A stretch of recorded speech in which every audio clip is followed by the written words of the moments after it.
Welcome back. So today we are going to start a new chapter from your social science text, chapter number 9, forests and wildlife resources. So जैसे minerals and other resources किसी भी nation के development के लिए बहुत important माना जाता है, सेम तरीके से हर कंट्री का कुछ ना कुछ हिस्सा होता है जो उसको डेवलप करने के लिए काम आता है, जिसमें बेसिकली फॉरेस्ट और वाइल्ड लाइफ भी माना जाता है। अब आप पूछेंगे जंगल और वाइल्ड लाइफ रिसोर्स कैसे किसी नेशन को डेवलप कर सकता है, तो नेचुरल है कि फॉरेस्ट हमें कितने सारे रूपों में काम आते हैं। वुड्स हो गए, गम हो गए, हर्ब्स हो गए, फ्लावर्स हो गए, फ्रूट्स हो गए, ये सब हमें फॉरेस्ट से मिलता है। और इन फॉरेस्ट में रहने वाले जो वाइल्ड एनिमल्स हैं वो भी वहाँ पे सर्वाइव करते हैं। बड़ी बड़ी सेंचुरीज हैं, नेशनल पार्क्स हैं, उनको देखने के लिए जो टूरिस्ट दूसरे देश से हमारे यहाँ आते हैं तो वो कहाँ से रहते हैं, ये सारे एनिमल्स नेचुरल है वाइल्ड लाइफ में।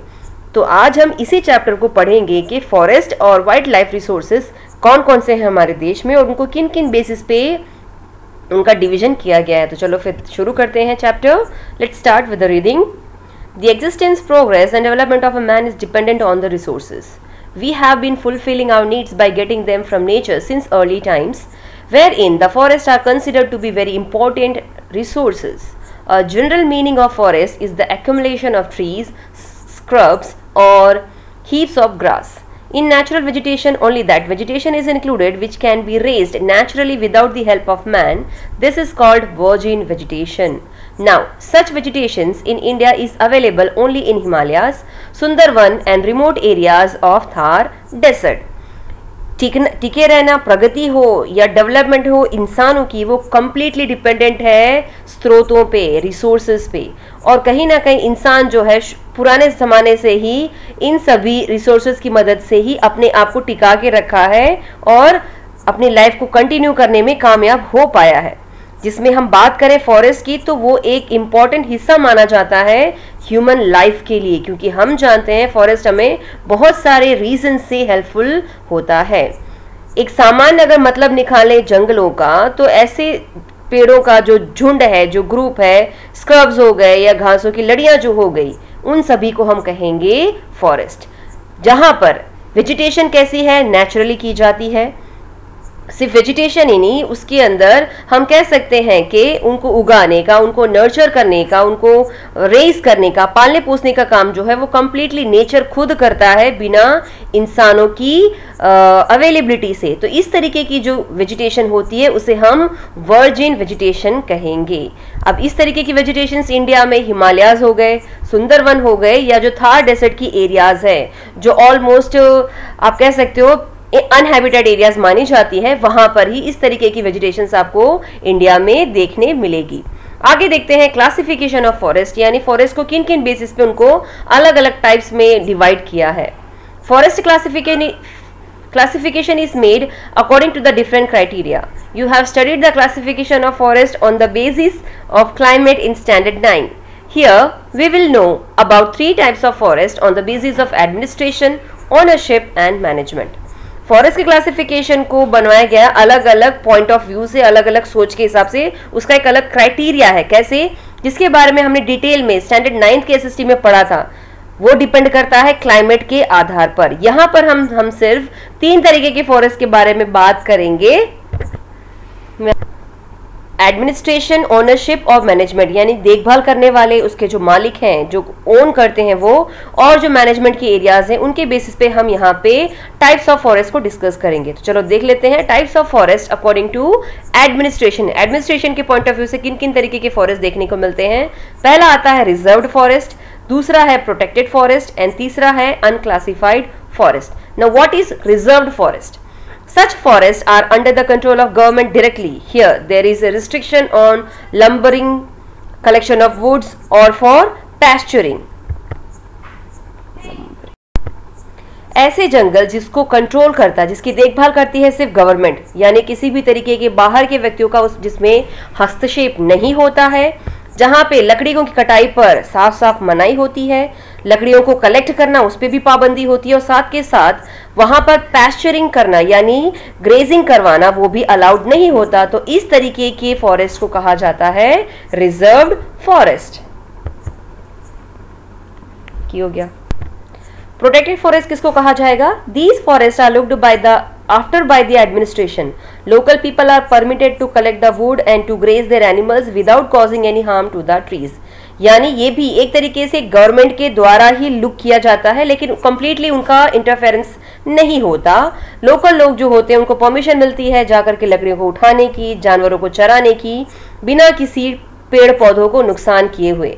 जबकि रिजर्व्ड फॉरेस्ट में ये सारी चीजें अलाउड नहीं थी. तो ये भी प्रोटेक्ट तो एडमिनिस्ट्रेशन के द्वारा ही किया जाता है, यानी उनके द्वारा ही कुछ हद तक उसको प्रोटेक्ट करने का काम किया जाता है. लेकिन यहाँ पर परमिशन होती है कि जंगल में जाकर के आप लकड़ियां ले सकते हैं, जानवरों को चराने ले जा सकते हैं बिना किसी पेड़ पौधों को नुकसान पहुंचाए हुए. देन देखते हैं unclassified forest. These forests are still not classified. There is no restriction on tree felling or animal grazing. इसके बारे में अभी तक कुछ भी कंफर्मेशन नहीं मिला है. यहाँ पे किसी भी तरीके की पाबंदी नहीं होती, भले कोई पेड़ कटता है या नहीं कटता, या जानवर वहाँ पे चरने जाते हैं या नहीं जाते हैं. Now let's see classification of forest according to the ownership, administration and management. अब हम देखेंगे क्लासिफिकेशन ओनरशिप के हिसाब से, मैनेजमेंट के हिसाब से एंड एडमिनिस्ट्रेशन के हिसाब से.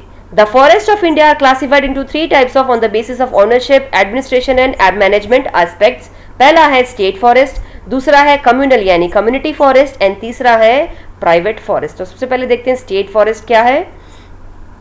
सेंट्रल और state government controls such forest. Most of the forest of the country fall under this category. Central यानी जो केंद्र सरकार है और जो राज्य सरकार है वो इन जंगलों को ध्यान रखने का काम करती है, और ज्यादातर जंगल जो हैं वो इसी कैटेगरी में पाए जाते हैं. फिर देखते हैं communal community forest. Local self government institution यानी gram panchayat, municipalities, corporations, district panchayat have control over such forest. यहाँ पे communal means local area, community area, ठीक है. तो जो लोकल सेल्फ गवर्नमेंट है, ग्राम पंचायत होगी, म्युनिसिपैलिटी होगी, म्युनिसिपल कॉर्पोरेशन हो गए, डिस्ट्रिक्ट पंचायत हो गया, अगर ऐसी एरिया में किसी भी तरीके का जंगल आता है तो उसे कम्युनल फॉरेस्ट के तहत माना जाएगा. Then comes private forest. Such a forest is owned by individuals. Such forests are found more in Odisha, Meghalaya, Punjab and Himachal Pradesh. Some of these forests are in haphazard condition or some of them are totally barren. ऐसे जंगल जो है वो उसके मालिक जो होते हैं वो सिंगल ही होते हैं. मान लो अगर मेरे पास कोई जंगल है तो वो मेरा प्राइवेट फॉरेस्ट होगा, वहां मैं क्या करना चाहती हूँ क्या नहीं वो कंप्लीटली मेरी इच्छा से होगा. तो इस तरीके के जंगल को हम प्राइवेट फॉरेस्ट करेंगे, और इस तरीके के जंगल उड़ीसा, मेघालय, पंजाब और हिमाचल प्रदेश में देखने को मिलते हैं. कुछ जंगलों की तो कंडीशन बेकार हो चुकी है यानी खत्म ही हो चुके हैं, और कुछ जंगल तो कंप्लीटली बैरन यानी रण में परिवर्तित हो चुके हैं, क्योंकि वहां पे वेजिटेशन, हरियाली नहीं होगी, पेड़ पौधे होंगे ही नहीं. अब बात करते हैं बहुत ही अहम topic, that is deforestation. Deforestation means the destruction of forests. This is not a problem of our country alone, but it is one of the global problems. It can be said that it is a result of progress of man. Trees are destroyed naturally. However, it is negligible compared to the loss inflicted by human interference. Deforestation का मतलब होता है पेड़ों का विनाश, पेड़ों की कटाई. और ये सिर्फ हमारे देश की समस्या नहीं है, ये तो वैश्विक समस्या बनती चली जा रही है. और माना जाता है डिफोरेस्टेशन का मेन रीजन कौन है? ह्यूमन, इंसानों की वजह से. इंसान जो अपनी प्रगति कर रहा है ना, वो जंगलों की विनाश के तरफ बढ़ा रहा है. ट्रीज जो हैं उनको डिस्ट्रॉय किए जा रहे हैं, और ये हम अवॉइड भी नहीं कर सकते, नेग्लेक्ट भी नहीं कर सकते, क्योंकि इंसानों का जो इंटरफेरेंस है अनगिनत, उसकी वजह से इसकी जो कंडीशन है फॉरेस्ट की दिन प्रतिदिन काफी बेकार होती चली जा रही है. अब डिफोरेस्टेशन के इम्पैक्ट क्या है, असर क्या है? The impact of deforestation is wide spread. The quantity of carbon dioxide increases in the atmosphere, green house effects becomes more intense. With the removed forest cover, the soil is eroded and the problem of farm fertility decreases. In the of Peninsular India, the forest area has it decreased largely due to deforestation. इसका असर जो है वो काफी फैलता चला जा रहा है. किसका? जंगलों की कटाई का, विनाश का. कार्बन डाइऑक्साइड की मात्रा बढ़ती चली जा रही है हमारे वातावरण में. ग्रीन हाउस इफेक्ट भी जो है वो काफी ज्यादा तीव्र होता चला जा रहा है, क्योंकि फॉरेस्ट को हटाया जा रहा है. इसकी वजह से जो मिट्टियां हैं वो या तो बह जा रही हैं, उड़ जा रही हैं, जिसकी वजह से खेती बाड़ी की जो फर्टिलिटी है, उपजता है, उसमें भी बहुत बड़ा घटाव देखने को मिल रहा है. पेनिसुलर एरिया जो है इंडिया में, वहां पर फॉरेस्ट एरिया जो है वो कंप्लीटली घटती चली जा रही है, क्योंकि जंगलों का विनाश हो रहा है. Many living organisms have lost their abodes. As a result, the wild animals approach urban settlements in search of food and water. More instances are recorded of carnivorous animals killing the domestic animals of those shepherds who live near the forest. अब यहाँ पे क्या बताया जा रहा है, बहुत से ऐसे लिविंग ऑर्गेनिजम्स हैं जो अपने घर को खो बैठे हैं. अबोर्ड्स मीन्स हाउसेस, अपना जो हैबिटेट एरिया वो खत्म, उनका छीन लिया गया है. और जिसके रिजल्ट में क्या होता है, जंगली जानवर जो है वो शहर की तरफ बढ़ते हैं अपने खाने के लिए, अपने रहवास के लिए, अपने पानी के लिए. और जिसकी वजह से हम कह सकते हैं ऐसे बहुत सारे कार्निवोरस एनिमल्स जो हैं वो डोमेस्टिक पालतू जानवरों को खा जाते हैं, खास करके ऐसे शेपर्ड्स के, ग्वालों के जो जंगलों के पास में रहते हैं. यानी आदिवासियों के जो जानवर हैं, नेचुरल है कि वो शहर के किनारे वो रहवास करते हैं, तो जो जंगल का जानवर है वो आएगा अपने खाने की तलाश में, शिकार की तलाश में, पानी की तलाश में, तो वो आकर के इन जानवरों का सेवन कर लेते हैं. तो कहीं ना कहीं ये भी बहुत बड़ी गंभीर समस्या होती जा रही है. अब किन किन रीजन से, किन किन रेमेडीज से, सोल्यूशन से हम फॉरेस्ट को बचा सकते हैं, यानी remedies for forest conservation. Research should be carried out to find the option of wood. This will reduce the usage of wood and it will save the forest. Wherever the trees are to be cut inevitably for the development work or for necessity, new trees of the same species should be grown. There should be a total ban for cutting trees which are not grown fully. अब यहाँ पे क्या बताया जा रहा है, ऐसे research को हमें और ज़्यादा लाना चाहिए जो वुड की जगह पे इस्तेमाल किया जा सके. यानी वुड को जहाँ कहीं भी हम यूज़ कर रहे हैं, लकड़ियों के इस्तेमाल की जगह पे कोई ऐसा ऑप्शन मिल जाए जिससे पेड़ों की कटाई पे लगाम तो लग ही जाएगा, जंगल बचेंगे ही बचेंगे. इतना ही नहीं, अगर हम किसी पेड़ को काट रहे हैं किसी भी डेवलपमेंट काम के लिए या ज़रूरत के लिए, तो उसके काटने से पहले उसकी जगह पर उसी स्पीशीज़ का, उसी तरीके का पेड़ को लगाया जाना चाहिए, वो कंपलसरी कर देना चाहिए. और पेड़ों की कटाई पे, खास करके उन पेड़ों की कटाई पे रोक लगा देनी चाहिए जो अच्छी से अभी तक ग्रो भी नहीं किए थे. Those industries which receive their raw material from the forest should be compelled for afforestation for future needs. Under the name of ecotourism, the forest cover should not be damaged and should be strictly controlled. ऐसे industries, उद्योग जो जिनका raw material, कच्चा material जो है वो जंगलों पर आधारित है, तो उनको तो पेड़ों की लगाई पर और ज़्यादा ध्यान, यानी ट्री प्लांटेशन पे और ज़्यादा फोकस करना चाहिए ताकि उनकी फ्यूचर की ज़रूरतें पूरी की जा सकें. अब इको टूरिज्म के तहत फॉरेस्ट को एक प्रोटेक्शन देना चाहिए, कवर करना चाहिए, किसी भी तरीके की उनको हानि ना पहुंचे, ताकि ऐसे लोग जो आकर के इन चीज़ों को नुकसान करने का काम कर रहे हैं उनको स्ट्रिक्टली कंट्रोल में लाया जा सके. यानी इको टूरिज्म के तहत जंगलों को भी प्रोटेक्ट करने का काम करना चाहिए. Widespread public awareness program should be organized among the local people. Local area में रहने वाले जो लोग हैं उनमें मैक्सिमम हमें इस तरीके की जागरूकता के प्रोग्राम को लाने चाहिए जिसमें हम ट्रीज को कैसे बचा सकते हैं वो उनको समझाना चाहिए. The importance of forest and their conservation strategies should be included in the syllabus of schools and colleges. They should explain the necessity of forest conservation.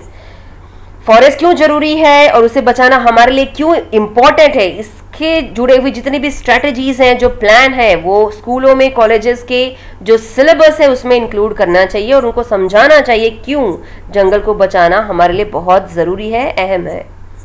Social forestry and agroforestry should be developed intensively by taking planned steps for the necessity of fodder and firewood.